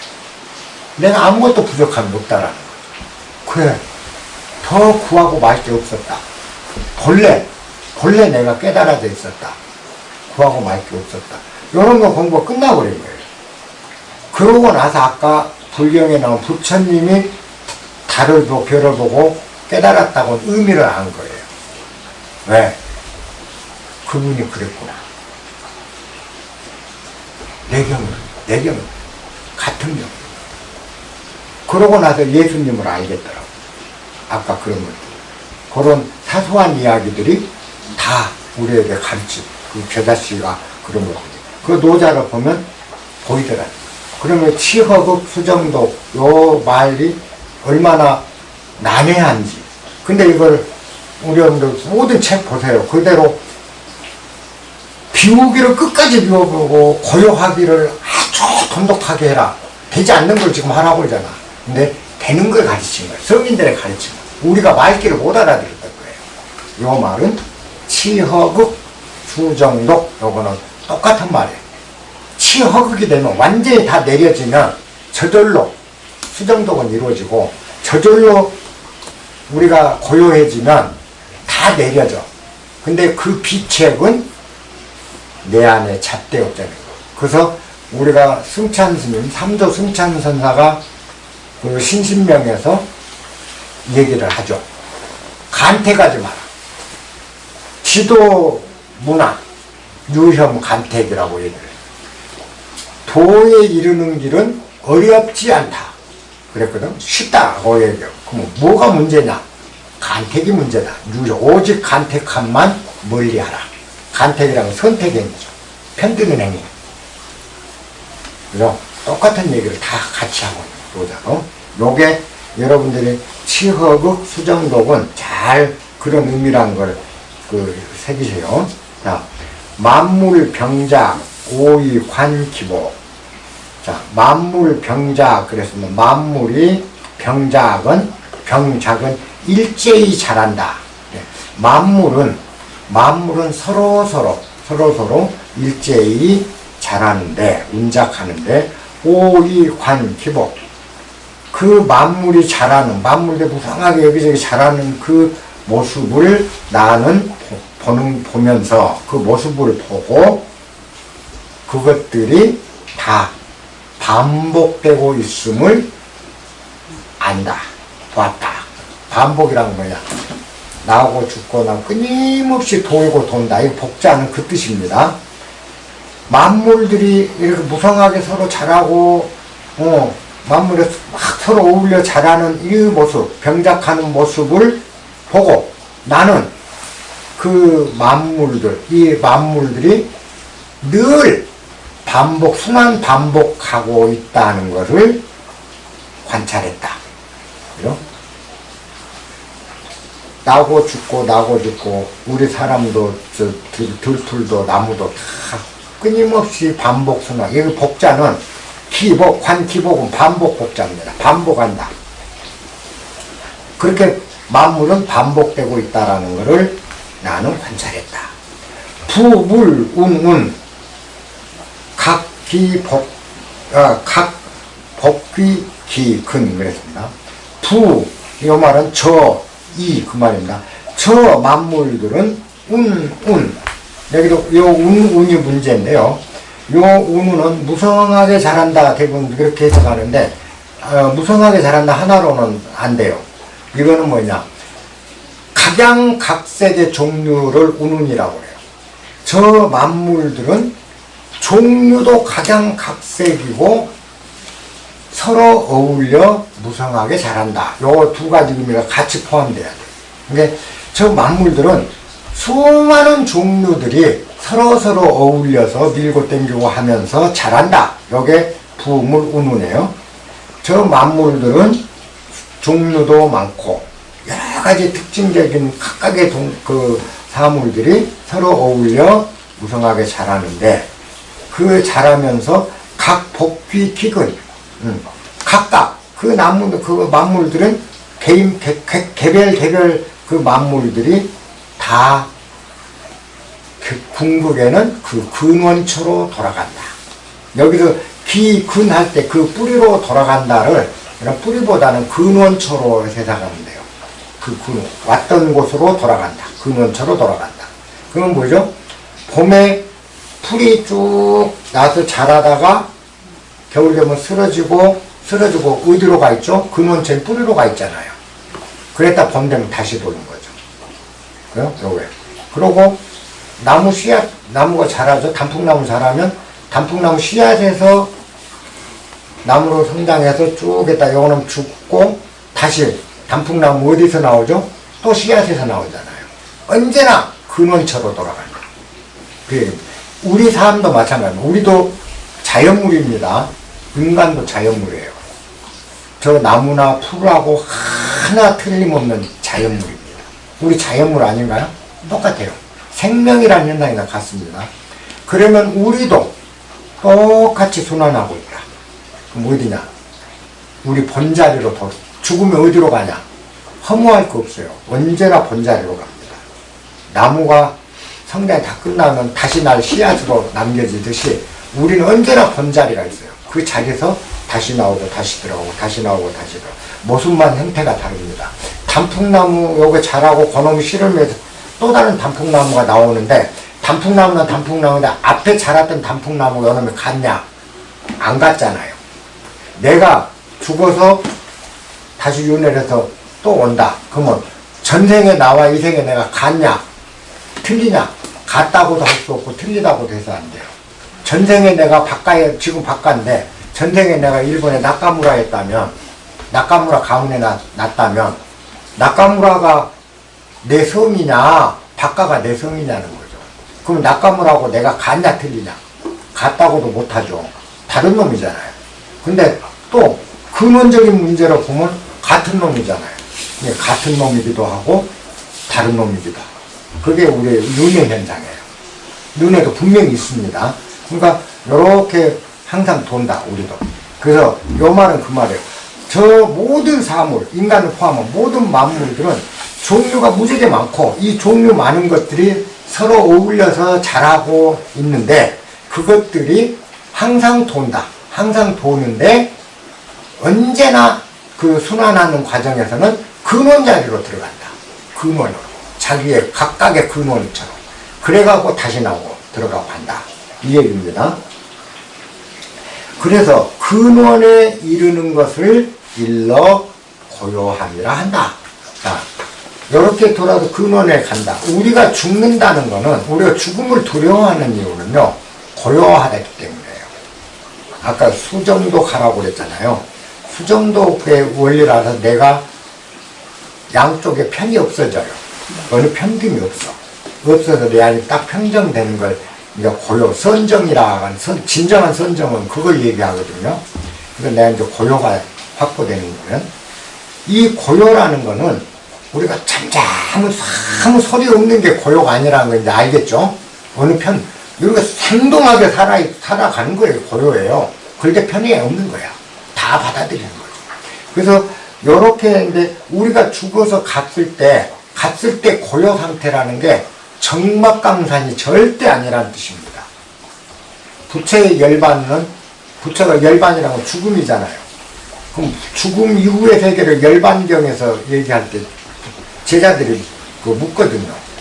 제자들도 궁금하니까. 부처님이 죽은 다음에 부처님은 있을까 없을까?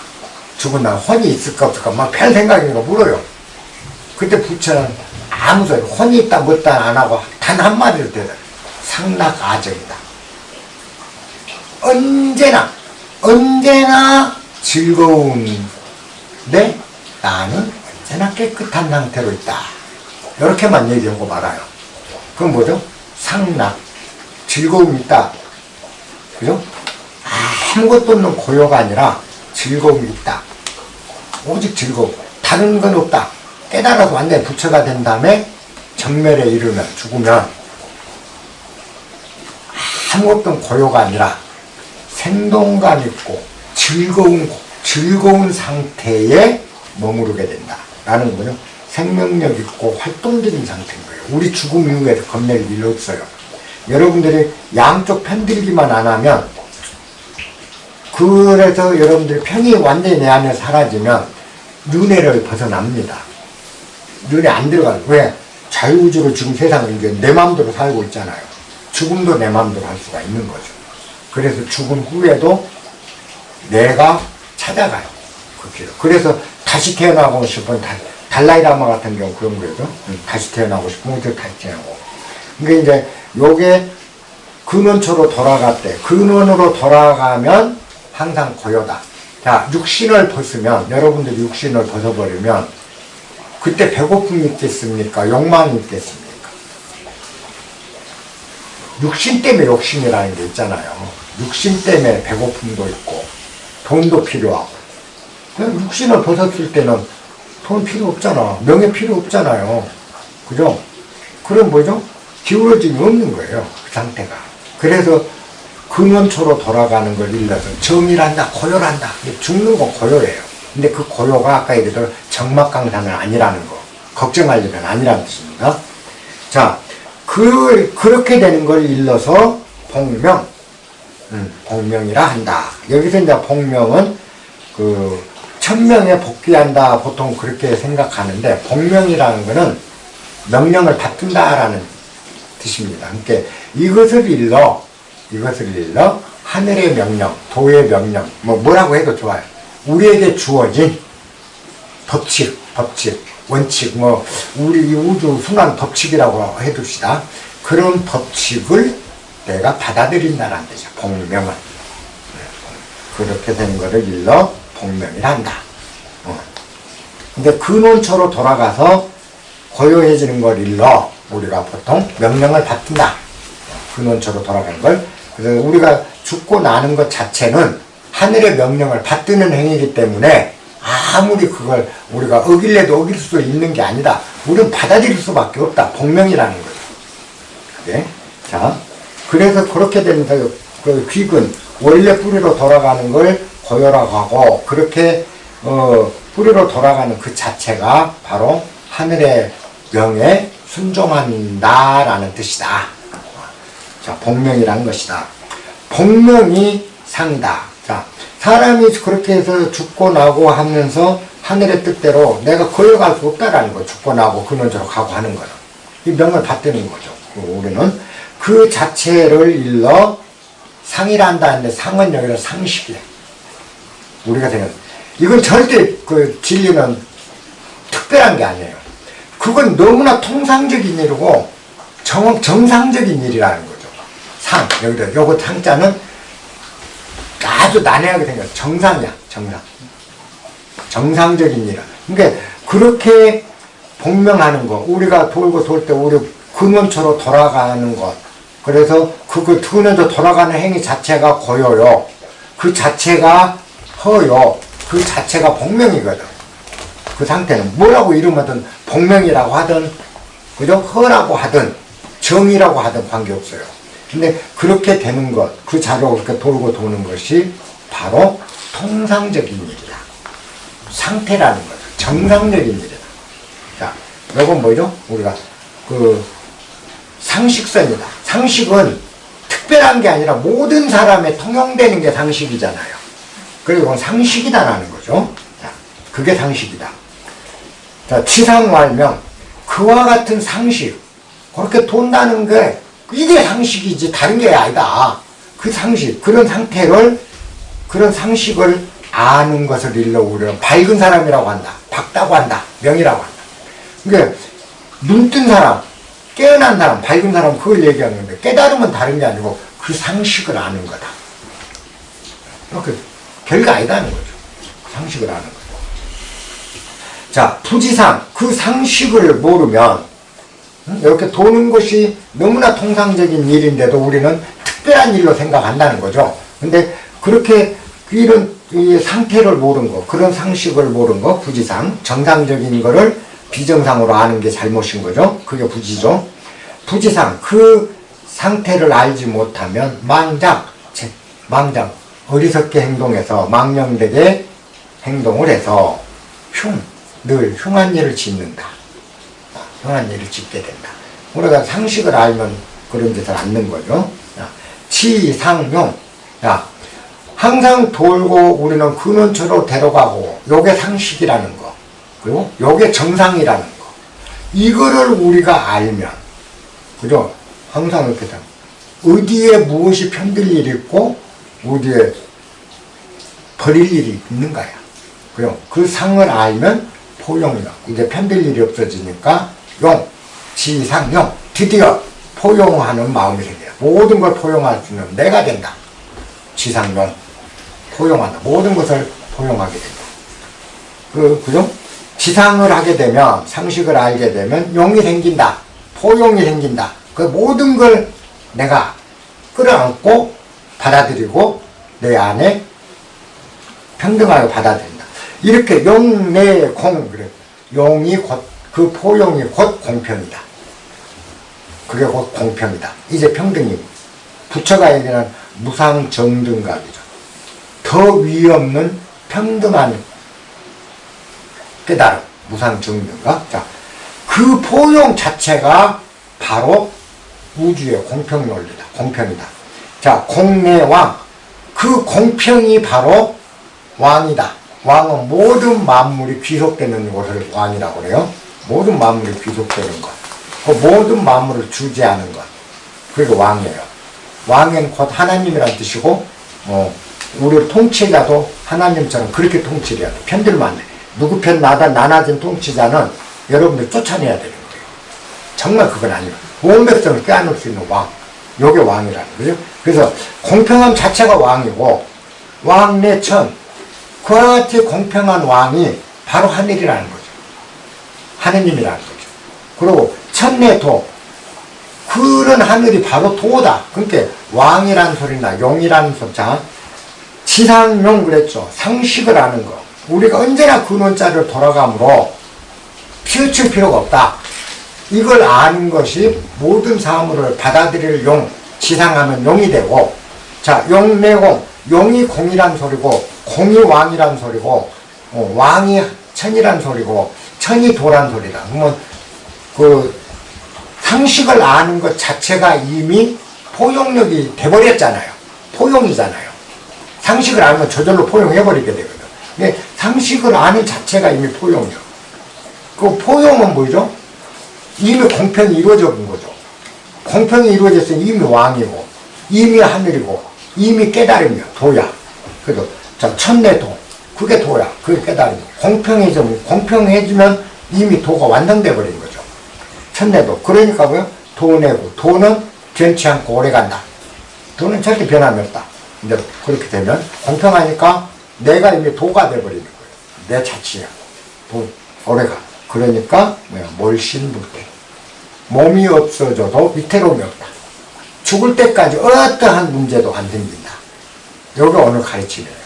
굉장히 난해한데 이 실제 우리가 요 전체 난해한 것들이 압축하면 아까 그 얘기입니다. 내 안에 편을 들지 마라. 편이 사라지면 저절로 용이 포용이고 모든 걸 받아들이는 힘이 저절로 생겼으니까 다 받아들이는 포용력이고 그 포용이 세상을 공평하게 하는 이미 공평 자체가 이루어져 버리고 그 공평이 이루어진 순간 나는 이미 완성자가 되어 있는 거죠. 바로 하늘이요 도요. 그래서 몰신불태한다. 더 이상의 어떤 위태로움이 없는 내 삶을 살아갔다. 자유의지 실현. 그래서 맨 앞에서 치허극 수정도. 자, 허의 끝까지 이르르고 고요함을 돈독히 하라. 일단은 이랬어. 근데 그렇게 되면 그 두 가지가 끝까지 이르러서 고요해지면 저절로 지상을 알게 되고 상식을 알게 되고 이렇게 된다 그랬거든. 근데 그러다 보니까 우리가 이 용어를 모르니까 내리려고만 자꾸 애쓰면 못 내리고 고요하려고만 애쓰다 보니까 영원히 고요를 못한디, 이 방법은 허위에 이른다. 그리고 그 고요하다라는 거는 사실은 아무 편도 안 든다는 뜻이에요. 그러기만 하면 됩니다. 오늘 조금 복잡해서 길었네요. 오늘 여기서 마치겠습니다. 시간이에요. 이게 시간이라는 거는 우리가 우리는 3차원 세상에 살다 보니까 그 시간이라는 차원을 우리는 이해할 길이 없이 돼버렸어요. 차원 자체가 3차원이다 보니까. 그래서 우리한테 시간을 어떻게 그 설명을 과학이 해주냐, 과학자들 억지로 끼워 맞추기로 한 게 공간 개념을 도입해서 시간을 설명을 했어요. 그래서 공간은 뭐죠? 여기서 저기까지가 공간이잖아요. 시간도 공간 개념을 도입해서 여기서 이쪽으로 흐르는 걸로 설명을 했다고요. 그러다 보니까 우리한테 착각이 일어나서 시간이란 건 여쭈 지점에서 저 지점으로 흐르는 게 시간이다라고 우리가 잘못 알아버리게 된 거예요. 근데 시간은 흐르는 게 아니고, 그죠? 하나의 공간일 뿐이에요. 시간도 공간이에요. 그래서 우리가 살고 있는 세상이 3차원 세계라고 그러는데 잘못 알고 있어요. 4차원 세상에 살고 있거든요. 점, 선, 면음은 3차원 세계잖아요. 거기다 시간. 합쳐서 4차원 세계 우리가 살고 있거든. 그런데 시간을 설명할 길이 없어갖고 과학이란 이름으로 도대체 시간을 설명할 방법이 없으니까 공간 개념을 도입해갖고 시간을 설명했어. 그러다 보면 시간은 흐르는 것처럼 우리한테 착각을 일으켰어. 근데 시간도 공간이라거든요. 공간이라 시간은 한 공간에 다 있어요. 그래서 미래, 현재, 과거 같이 있어요. 여러분들이 윤회를 잘 아셔야 되는 게요. 우리가 죽어서 태어난 미래에 태어난다고 착각을 해요. 시간상으로 시간이 항상 미래로 가는 게 시간이라고 착각하고 있으니까. 근데 우리가 죽으면 과거로 태어납니다. 지금 죽으면 내가 죽어도 조선시대에 태어날 수도 있어요. 그 전에 원시시대에 태어날 수도 있어요. 왜 그러냐면 시간이라는 건 한 공간에 속에 들어있는 거기 때문에 양자물리학을 하면 좀 공부해보면 금방 알 텐데, 시간은 한 공간에 있기 때문에 과거, 현재, 미래, 원시시대와 100만 년 후, 아직 오지 않은 100만 년 후 시대가 이미 한 공간에 있다고요. 그게 이해가 잘 안 가죠. 시간은 흐르는 게 아니에요. 그래서 불교에서도 과거심 불가득, 현재심 불가득, 미래심 불가득이라고 얘기해요. 그리고 양자물리학에 들어가면 시간은 전혀 흐르지 않는다. 그 다음에 그 아인슈타인의 상대성 이론에서도 식빵으로 비유를 하죠. 시간을. 식빵 잘라놓은 것처럼. 그래서 우리는 이 식빵이라는 공간이 하나의 공간인데, 이렇게 잘라진 식빵의 한 단면, 슬라이스 된 시간 한 단면을 갖고, 여기는 과거, 여기는 미래, 요거는 이렇게 우리가 자의적으로 넣어놓고 있는데, 사실은 요게 이쪽도 이렇게 공간이 형성되니까 직선 공간. 위아래로. 시간. 그래서 슬라이스를 딱 치면 요 안에는 여기서 여기까지가 아니라 과거, 현재, 미래가 동일하게 있어요. 내가 요걸 정확하게 본 게, 이걸 하고 나서 윤회를 생각하면서 윤회에 대해서 이제 깊이 좀 명상을 해본 적이, 생각해 본 적이 있어요. 아, 이게 아니었다는 거예요. 내가 착각했던 게 미래에 내가 태어난다고 착각했던 거예요. 근데 미래에 날 수도 있고 과거에 날 수도 있어요. 그건 우리가 항상 미래로만 가는 건 흐르는 건 아니라는 뜻입니다. 시간이. 여러분들이 죽으면 과거에 태어날 수 있어. 우리가 가끔 최면 요법으로 최면술로 전생 뭐 하는 우스갯거리로 텔레비 같은 데 한 거 있어. 그거 보면은 바로 직전 전생 체험으로 전생을 물은데 400년 전 얘기를 해요. 그러면 이 사람 400년 전에 이때로 시간 상으로 뛰어 올라온 거예요. 바로 400년 전에 죽은 사람이 지금 태어나는 거예요. 시간은 그렇게 봐야 돼요. 시간은 존재하는 게 아니라 흐르는 게 아니라 공간하고 똑같아요. 그러다 보니까 과학자들이 시간을 공간 개념으로 설명했던 거고, 근데 우리는 공간이 요 지점에서 요 지점, 이런 거리라는 공간 거리가 있다 보니까 시간을 이해할 때 그 공간의 거리 개념으로 우리가 시간을 이해한 통에 시간은 흐르는 것, 이렇게 착각이 일어나고, 시간은 없어요. 그렇게 흐르는 게 아니에요. 흐르는 게 아니라 공간처럼 그냥 존재하고 있어요, 늘. 그래서 공간하고 이렇게 돼 있기 때문에 우리가 공간을 빠른 속도로 이동하면 시간은 느리게 가게 돼 있는 거예요. 그걸 바로 시간 자체가 공간이기 때문에 그래요. 속도라는 것도 사실은 우리가 속도면 시간이 흐르는 걸로 따지잖아요. 운동, 그잖아요. 이쪽에서 이쪽 지점까지 운동되는 걸 우리는 운동을 시간이라고 본 거죠. 운동을. 이런 거지? 시간을. 내가 여기서 이쪽으로 향해 간다고요.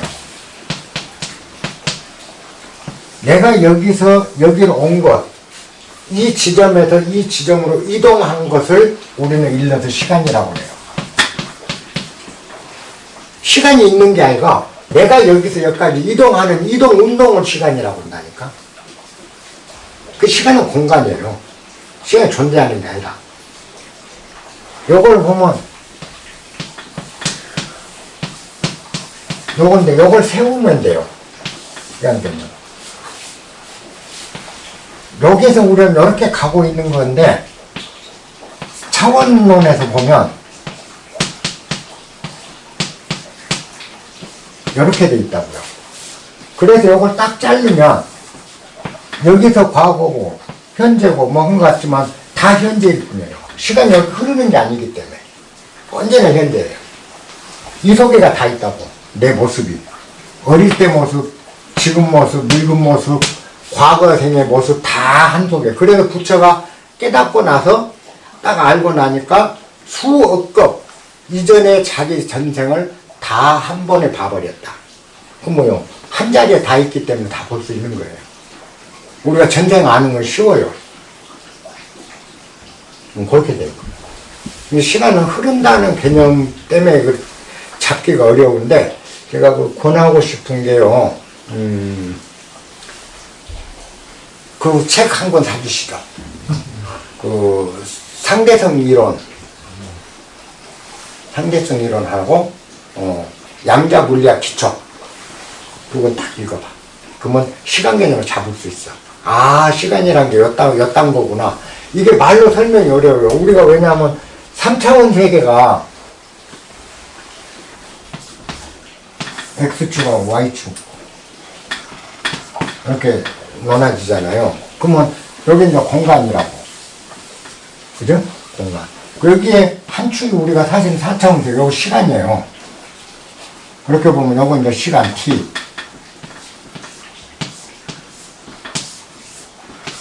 이렇게 되는 거예요. 그러다 보니까 우리는 여기를 간다고 생각을 하는 거예요. 이제. 근데 사실은 요것도 공간이기 때문에 가는 게 아니라 요 전부 슬라이드 식빵 같은 단면에 한 축들이 같이 존재하는 거예요. 이 선상에서. 그래서 이렇게 자르면 항상 거기 다 있어요. 미래, 현재, 과거가. 거기서 상대성 이론 잘 나와. 그러다 보니까 여기로 빠른 속도로 운동이 빨라지면 시간이 겁나 느리게 가버려요. 공간이 일그러진다고요. 공간이 일그러. 요 공간은 우리가 일그러지지 않는 것 같은데 안 그래. 공간이 일그러져요. 시간하고 같이. 이게 우리가 보면 우주 그러잖아요. 우주. 그지? 요거는 공간이에요. 우가 공간우, 시간주. 시공간이라고 얘기할 수밖에 없어요. 그러면 우주 자체의 넓은 우주가 공간이 아니라 시공간이란 말이 맞아요. 그냥 공간이라고 그러면 안 돼. 그러니까 시공간. 시간과 공간은 분리될 수 없는 거예요. 한마디로 말하면 분리되는 게 아니에요. 시간이 공간이고 공간이 시간인 거예요. 근데 왜 이름이 두 개예요? 응? 공간이랑 시간이랑 그럼 뭐가 달라요? 공간과 시간은 분리될 수 없어. 근데 우리가 공간을 먼저 옛날에, 그러니까 누구다, 뉴턴 물리학 때 이미 공간이란 개념을 우리는 오래전부터 공간이 이렇게 여기까지 공간을 갖고 있었어요. 그 다음에 시간이란 개념을 또 오래전부터 갖고 있었어. 뉴턴 물리학 때까지. 그랬는데 알고 보니까 이제 우주 중력장을 연구하다 보니까 시간이 존재한 게 아니다. 시공간이 존재했던 거다. 공간이 존재한 게 아니다. 시공간이 존재한 것이다 라고 얘기를 한 거죠. 이게 시간과 공간은 한 개념 안에 묶여 있는 하나의 공간이에요. 우리가 보면 지금 알고 있는 공간이 공간이 아니고 시공간인 거예요. 시간이 시간이 아니고 시공간인 거예요. 이게 시간이란 말은 틀린 거고, 공간이란 말도 원래 그 정식으로 정확하게 하면 시공간이 있을 뿐이에요. 뭐만 이제 잘 안 갈 거야. 근데 시공간이, 근데 요거를 동양사상에서는 6,000년 전부터 우주라는 말을 쓰는데 시공간으로 표현했어요. 우리 고대의 동양사상은 시공간이지 시간 공간으로 나눠져 있잖아요. 부처님도 똑같이 얘기를 해요. 부처님도. 그 불경도 잘 공부하다 보면 완벽하게 상대성 이론하고 딱 맞아 떨어져 버려요. 불경도. 그리고 이 공간론, 그 다음 우주론이 나와요. 불교에서도 우주론, 대천세계론이 나오거든요. 이 우주가, 은하계 같은 우주가, 3,000세계, 3,000개가 있고, 그 3,000개가 모인 게 하나의 대천세계인데, 그 대천세계가 다시 3,000개가 있다.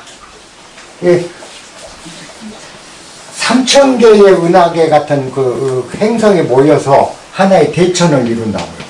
우주론. 대천 우주론. 근데 이 대천세계가 3,000개라고 얘기를 해요. 그러면 지금 과학에서 얘기하는 무한 그가 같잖아요. 은하계와 같은, 은하계가 수백 개가 뭉쳐서 하나의 우주가 되고 그 우주가 다시 있다. 그래요?